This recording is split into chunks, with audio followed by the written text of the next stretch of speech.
А в Алдане появилась первая круглогодичная теплица. Фермер Закир Алиев планировал освоить овощеводство уже давно и, как только появилась возможность, приступил к делу.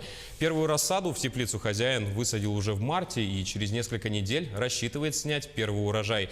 С тонкостями аграрного дела ознакомилась Татьяна Вахнина.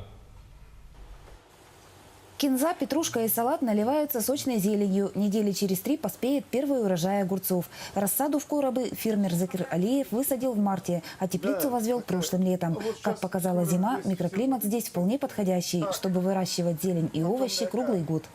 Раньше занимались просто как бы летний период только, а сейчас круглый год будем заниматься, если удастся.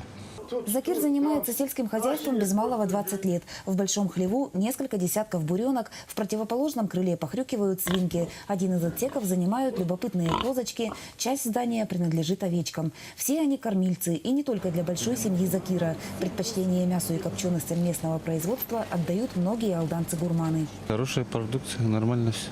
Свежая всегда. Мечту о растениеводстве Закир лелеял давно. Как только позволили финансы, хозяин расширил деятельность своего подворья. В теплицу подведено отопление, установлены кондиционеры, лампы фотосинтеза и система капельного полива. В ближайшее время коробы будут полностью засеяны. Летом помощников станет много. На каникулы приедут дочери Закира. Малыши заинтересованы очень, она вот каждый день звонит, и нам звонит, интересуется, и туда ребятам звонит, интересуется, без нас даже это.